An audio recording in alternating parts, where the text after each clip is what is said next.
Hey guys, I'm James, and I want to help you improve your church online experience so that more people hear about the gospel. That's a big deal. So today we're talking about knowing your online tools, and we're specifically centering this on YouTube. Thanks for joining us. Hey, listen, tell your church leadership friends about our channel and make sure to subscribe.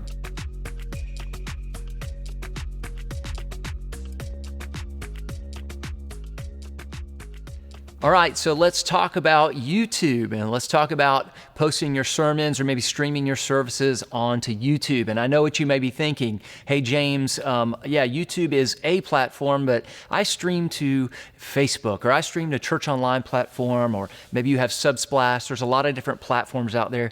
Why should I stream to YouTube? Well, I want to convince you today. I want to give you 3 reasons why you should be streaming to YouTube.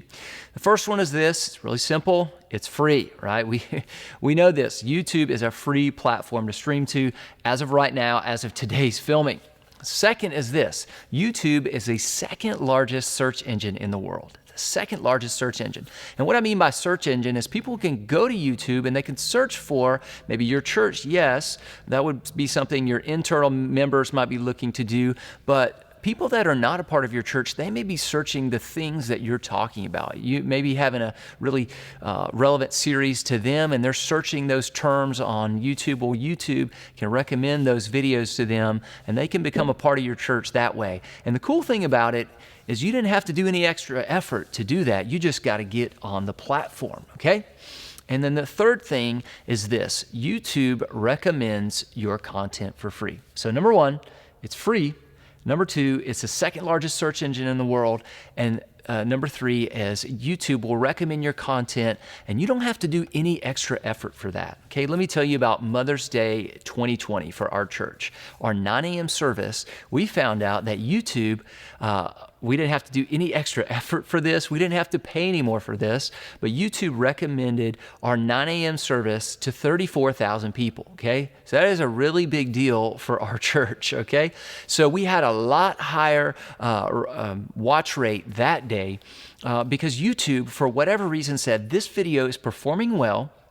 We're going to push it out and we're going to recommend it. So we had over 34,000 impressions, which means people saw the thumbnail on their YouTube feed and they can make the choice whether to click and watch or whether to keep scrolling.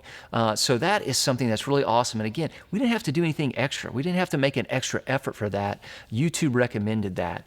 I see every week when I go into analytics that about 25 to 35% of our watchers on our church and online were watchers as a result of YouTube recommending our content to them, okay? So they weren't going on and looking for our church specifically.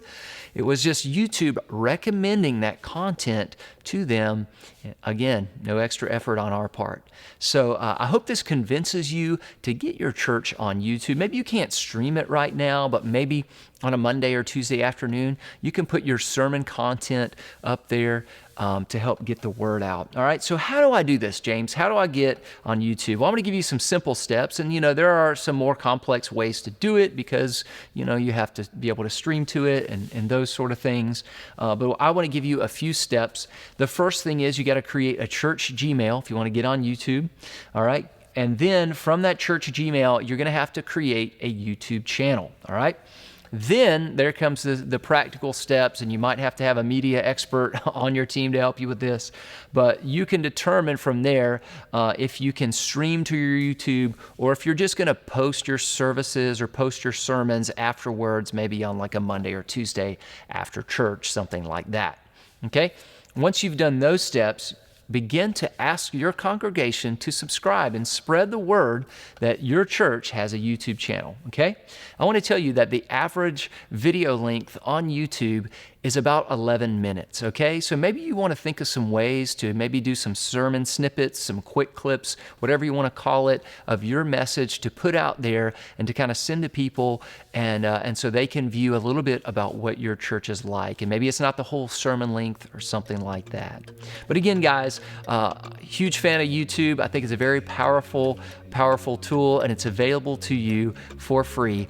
Thanks again for watching today, guys. Tell your church leadership friends about this, and I'll see you next time.